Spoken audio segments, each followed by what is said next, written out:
যে BJP IPFT তীব্রমতা জোট সরকারের অন্যতম মন্ত্রী তথা রাজ্যের জনজাতি বিকাশ মন্ত্রী বিকাশ দেববর্মা যেভাবে সরকারের অর্থ তছরূপ করেছেন, জনগণের অর্থ জনগণের মুখের গ্রাস কেড়ে নিয়েছেন এবং যত বড় কেলেঙ্কারি সম্পাদিত করেছেন তাকে কেন্দ্র করে সমগ্র রাজ্য যখন জোরালো তদন্তের দাবি উঠছে, সিবিআই তদন্তের দাবি উঠছে, ঠিক এই পরিস্থিতিতে শাসক দল যথেষ্ট চাপের মধ্যে রয়েছেন। জোট সরকারের মাননীয় মন্ত্রী বিকাশ দেববর্মাকে কেন্দ্র করে ডক্টর মানিক সাহু যথেষ্ট টালমাটাল পরিস্থিতিতে রয়েছেন।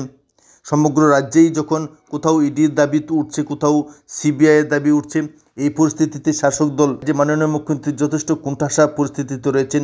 সিবিআই তদন্ত মানে কিছু করতে সাপ বেড়ে যাওয়া, এর ফলে রাজ্য সরকার যথেষ্ট ঝুঁকির মুখে পড়তে পারে। ঠিক এই পরিস্থিতিতে সিবিআই তদন্ত দেওয়া হবে কিনা এই নিয়ে মুখ্যমন্ত্রীর প্রতিক্রিয়া এখনও জানা যায়নি। মুখ্যমন্ত্রী ডক্টর মানিক সাহা প্রকৃত অর্থে সিবিআই তদন্তের পক্ষে কিনা কিংবা এই নিয়ে মন্ত্রিসভায় কোনো ধরনের গুরুত্বপূর্ণ আলোচনা হয়েছে কিনা তা এখনও জনসমক্ষে প্রকাশিত হয়নি।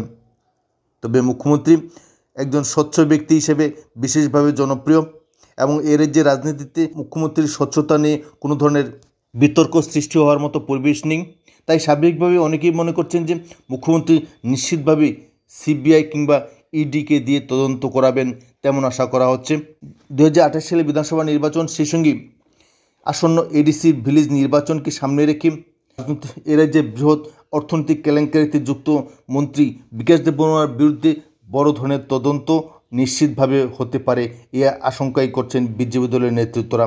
তবে স্বচ্ছ মুখ্যমন্ত্রী ডক্টর প্রফেসর মানিক সাহা নিশ্চিতভাবে সিবিআই তদন্তের পক্ষেই রায় দেবেন বলে মনে করছেন রাজনৈতিক বিশেষজ্ঞরা।